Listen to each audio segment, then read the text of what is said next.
Hello friends, నేను Shailaja Patipandla. Friends, మేము గానగాపురంలో చెప్పాం కదా, మా పుస్తక పారాయణంకి వెళ్ళామని. అక్కడ మేము 7వ తారీఖు నుంచి 15వ తారీఖు వరకు పారాయణం, తర్వాత ఒక 2 రోజులు చుట్టుపక్కల చూసుకున్నాము. అక్కడ మాకు అకామిడేషన్ ఇచ్చిన చోట మామూలుగా 15వ తారీఖు మేము కూడా కొంచెం సేవ చేసామన్నమాట. అంటే కొంచెం కూరగాయలు కోయడం, వడ్డం చేయడం అవన్నీ. అందుకే సేవా డ్రెస్ వేసాము ఆ రోజు. మాకు 14వ తారీఖు దత్త జయంతి రోజు పారాయణం అయిపోయింది. 15వ తారీఖు పౌర్ణమి 2 రోజులు మంచిగా మాకు కలిసి వచ్చిందనమాట. ఆ రోజు మేము స్వీటు మంచిగా రవ స్వీటు, కేసరి, పులిహార, వంకాయ కుర్మా, పలావన్నం, చక్కగా వైట్ రైసు, పచ్చడి అవన్నీ కూడా తయారు చేశారు. అవన్నీ కూడా మేము చక్కగా వడ్డం చేసి సేవ చేసుకున్నాం అనమాట. అసలు 2000 మందికి ప్రతి పౌర్ణమికి కూడా పెడతారంట. ప్రతి నెల కూడా అక్కడ పారాయణం ఉంటుంది. మీరు ఎవరైనా పారాయణం చేయాలి 7 డేస్ అనుకున్న వాళ్ళు నన్ను కాంటాక్ట్ చేయొచ్చు.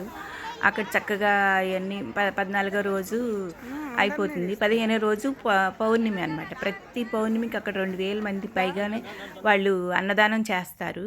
కానీ చాలామంది 2000 ఏంటి, చాలామంది వచ్చారనమాట జనాలు.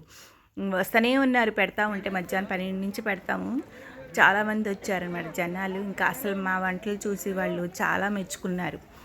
అంటే అక్కడ ఎక్కువ రొట్టెలు అవి తింటారు కదా, మనం అన్నము, కూరలు, కుర్మా, ఈ పచ్చడి, అసలు రోటి పచ్చడి ఇది ఎక్కడ అన్నదానం చేస్తా అంటే అక్కడ రథం కనిపిస్తుంది కదండి మీకు.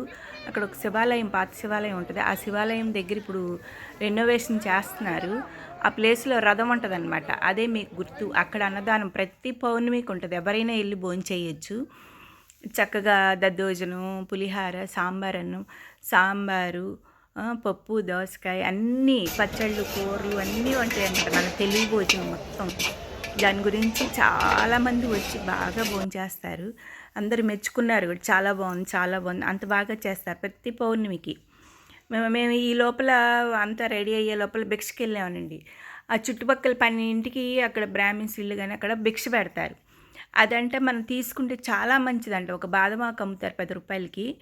అది తీసుకుని వెళ్తే ఒక చోట కానీ, 3 చోట్ల కానీ, 5 చోట్ల కానీ భిక్ష అలా తీసుకుంటే చాలా మంచిదంట. ఆ రోజు మాకు అనుకోకుండా దొరికిందనమాట భిక్ష. అది తీసుకుని వచ్చేసి మళ్ళీ ఇక్కడ వడ్డన కార్యక్రమం మొదలు పెట్టామన్నమాట. ఇదంతా అయిపోయాక ఇంకా గుళ్ళో దర్శనానికి వెళ్ళాము. అసలు ఆ రోజు అస్సలు ఖాళీ ఉండదండి.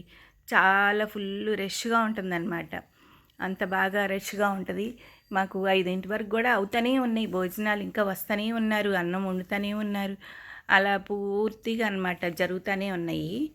చాలా బాగుందండి. ఇక గుడికి దర్శనానికి వెళ్ళిపోయాము. లాస్ట్లో దర్శనం అయిపోయినాక వెళ్ళిపోయాను అనమాట. ఓకేనండి. ఓకే ఫ్రెండ్స్, మీరు కానీ వెళ్ళడానికి ప్రతి పౌర్ణమికి వెళ్ళండి. అక్కడ చాలా బాగుంటుంది.